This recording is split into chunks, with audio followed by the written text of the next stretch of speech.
wa kifamilia. Na kama Franklin Wala anavyoarifu, wafanyabiashara na wakazi Eastleigh waliandamana wakitaka kukamatwa kwa washukiwa.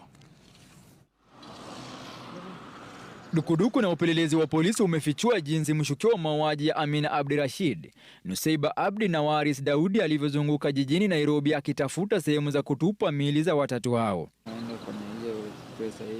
Inafichuliwa baada ya mshukiwa kuwateka nyara watatu hao, alizunguka nao maeneo ya Eastleigh na kuwapeleka kwa chumba fulani alikowachinjia.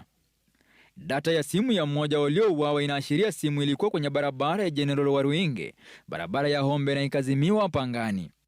Baada ya mauaji, mwili wa Nuseiba ulitupwa Bahati. Gari alilokuwa akitumia lilionekana kwenye barabara ya City Park alikomchukua mama fulani baada ya kuutupa mwili wa Amina hapa. Baadaye alielekea South C kutupa mikono aliyokuwa amekata ya Waris Daudi. Mikono hiyo imepatikana leo na kupelekwa chumba cha kuhifadhi maiti cha City. Kutoka South C, mshukiwa alifika Chumbi Machakos kutupa mwili wa Waris Daudi. Uchunguzi wa polisi ukionyesha kuwa aliweka mafuta na kutumia M-Pesa, ila nambari iliyotumika ilizimwa baadaye.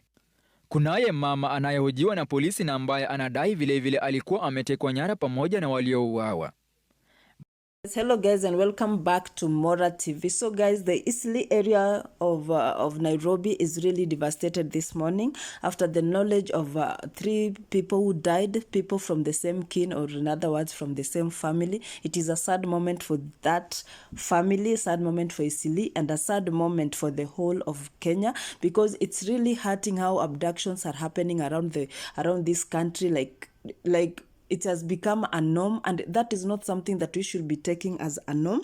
So a mother and her 2 daughters from Nairobi Eastleigh estate were found dead after disappearing on Monday. The bodies were found in Bahati, Parklands and Machakos respectively, and I heard that it is the mother who was found in Machakos, and she was found actually later, but the 2 girls were found.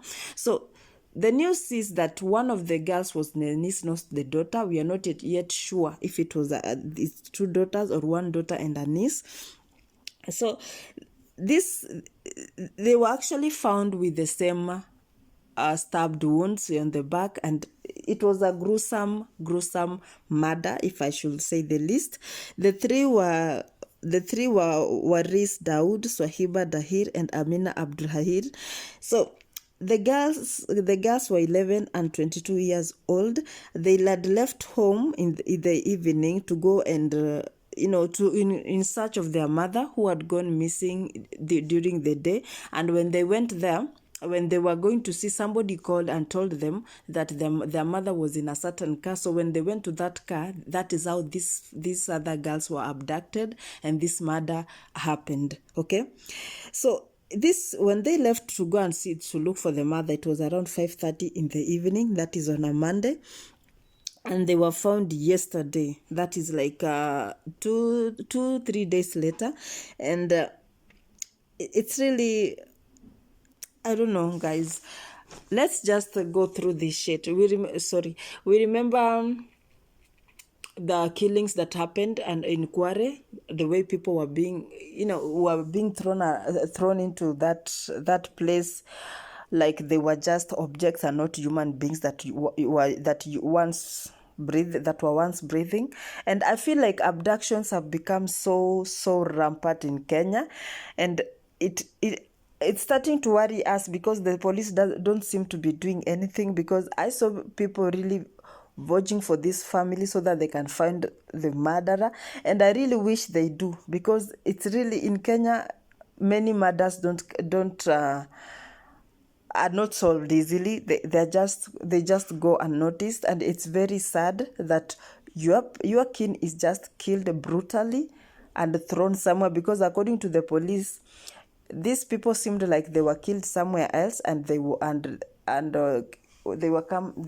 dumped in another place, and it's really sad. Another thing is, how are we going to stop these murders? Because these murders are happening like it's nobody's business around Kenya. You remember there are families that have never even seen their people after the maandamano. There are people who do not leave alone even the maandamano. People go missing in Kenya and we never get to know what happened. They resurface dead. You go, you bury your own without really knowing what happened to your family member or to your kin. And it's a very sad outcome, or it's a very sad norm that we've started to accept in Kenya. And this is where I really respect the US, because if somebody goes missing, manze, they go deep under. They can even drain the Indian Ocean to search for you. Like, I am a true crime fanatic, and when I watch these true crime videos, man, I respect the US when it comes to the search of a missing person, or the search of a murderer. Man, they go all in. Maybe they have the materials, maybe they have everything they need for them to get to know where so and so. Yeah, it's not like they don't get, what can I say, their cases don't go cold. They go sometimes, and many cases have gone cold. Many people have gone missing without a trace. Even 10, 30, 50 years later, nobody knows what happened to so and so. And it's, when you see a case going cold in the US, just know that they did their best. Like, there's nothing more they can do. But here in Kenya, manze, it's hard. It's hard for you to really trust the justice system.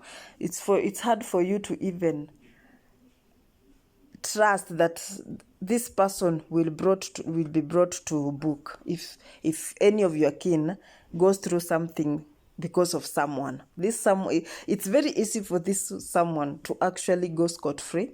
It's easy for this person to walk on the streets freely, kwanza ukimuona, and there's nothing you can do about it, just because alitoa pesa kidogo. I really wish well for this family. I wish that they find the justice they deserve. I wish that they find it in their hearts.